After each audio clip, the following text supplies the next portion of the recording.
Now, when you start as a critic, as a cynic, as a skeptic, you're looking at these types of things, you start to kind of go, wait a minute. You know, you feel little pieces, little pillars getting knocked out of your worldview. A very comfortable worldview, I might add.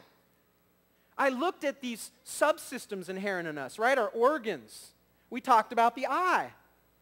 Think about any organ. I mean, you can read, I'll do the eye right now. To think that the eye came about, the human eye, by slight, successive, gradual change does not make any sense. I've got the eyeball, which is 40 separate parts, the iris, the cornea, the lens, the pupil, the iris, I don't know how many I just said, but there's 40 of them, connected to the optic nerve, which is all the gushy, you know, sinewy, capillary, muscly stuff that attaches to the visual cortex of the brain, the frontal lobe of the brain. 3 totally separate subsystems that mean nothing in and of themselves. Apart from each other, they do nothing. Selective advantage would say, have it flop off. If it's hanging there for millions of years with nothing to do with anything else, the thing should fall off. But I've got an eye that needs the optic nerve, that needs the visual cortex of the brain, and right there, what your eye just did, the color, the contrast, the perception, the clarity, blows away any digital cameras we have today. Just right there, right there. It'd take supercomputers running in parallel to do what your eyeball just did and how it interprets the pulses into images in your brain. And yet, oh, that came off the optic nub of an earthworm. Again, we still have optic nubs on earthworms, by the way. Secondarily, why would we develop those separate, unique, powerful subsystems in and of themselves without them all fully functioning and together at the end? Now, when you're looking at all of this stuff as, again, as not somebody out to justify your faith in anything, just exploring your world, you have these little aha moments in your life, right? These little wake-up calls in your life. Then I started looking at, wait a minute, why am I even asking these questions? Why do I even care to think about this stuff? What is rational thought, conscience, self? Oh, artificial intelligence, computers. Our brains are merely matter acting on matter, firing synapses. There is nothing else. Wait a minute. Is there?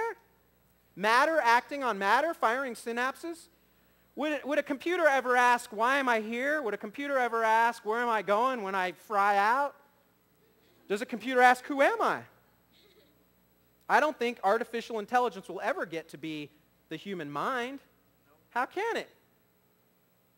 Thoughts of religion, thoughts of God. Why would this stuff all make sense in a world of just rational monistic thought?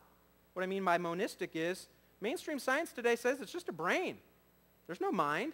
There's no something else. There's no soul. Have you seen these studies with brain surgeons? When you do brain surgery, right, your patient's awake because there's no feeling in the brain, and you can interact with the lobes of the brain, and you can do things so that you know you're hitting the right spots in the brain.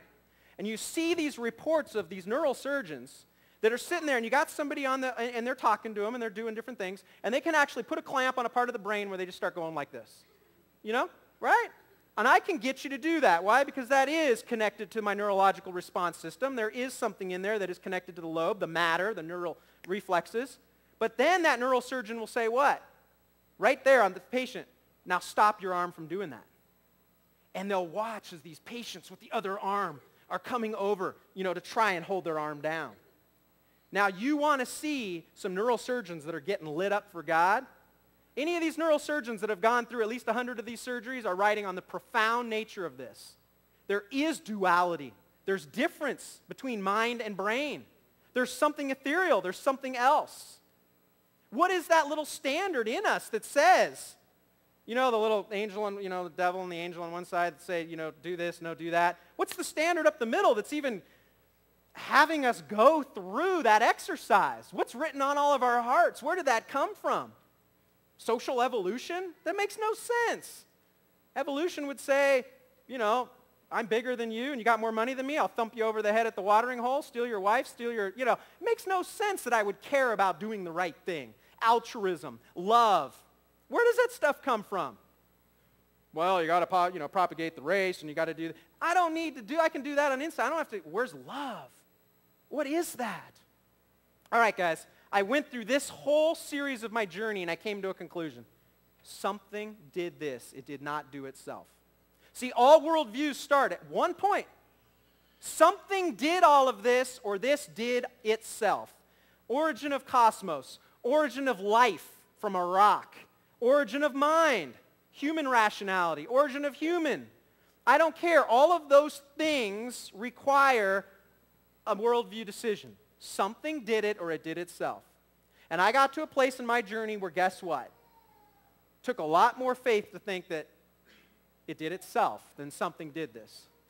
Now again, I'll be honest with you. Gaia, Brahma, Mother Nature with a capital M and a capital N, UFOs, I had no idea, but something did this. It did not do itself. So what did I do? Intellectually, my materialist, naturalist, atheist worldview had to die.